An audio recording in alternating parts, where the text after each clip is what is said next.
माँ शैलपुत्री को शक्ति का प्रथम स्वरूप कहा गया है। उनकी कथा का संबंध भगवान शिव और सती से जुड़ा है। सती राजा दक्ष प्रजापति की पुत्री थी और उन्होंने भगवान शिव से विवाह किया था। एक बार राजा दक्ष ने विशाल यज्ञ किया, लेकिन अहंकारवश उन्होंने भगवान शिव को आमंत्रित नहीं किया। सती को जब यह बात पता चली तो उन्होंने बिना निमंत्रण के यज्ञ में पहुंचने का निश्चय किया। यज्ञ में जाकर उन्होंने देखा कि उनके पिता ने भगवान शिव का अपमान किया है।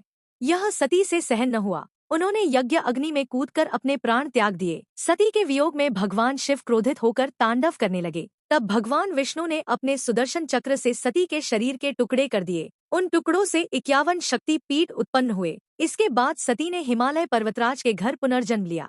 क्योंकि वे पर्वतराज की पुत्री बनी, इसलिए उन्हें शैलपुत्री कहा गया। स्वरूप: माँ शैलपुत्री बैल, नंदी पर विराजमान रहती है। उनके दाहिने हाथ में त्रिशूल और बाएं हाथ में कमल पुष्प है। उनके मस्तक पर अर्धचंद्र सुशोभित होता है। वे सादगी और पवित्रता की प्रतिमूर्ति है।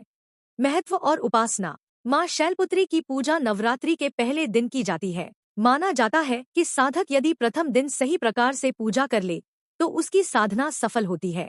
वे स्थिरता और दृढ़ निश्चय की देवी हैं। इन्हें पृथ्वी तत्व की अधिष्ठात्री भी कहा गया है।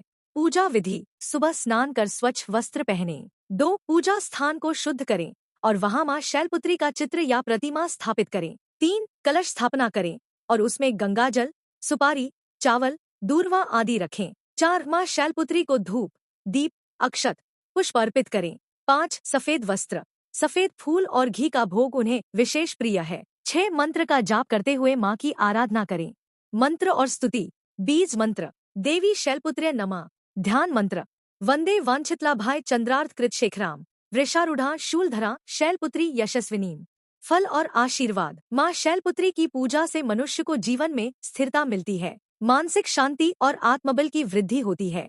जीवन की सभी बाधाएं धीरे धीरे दूर होने लगती हैं। साधक की आध्यात्मिक यात्रा: योग साधना की प्रथम सीढ़ी।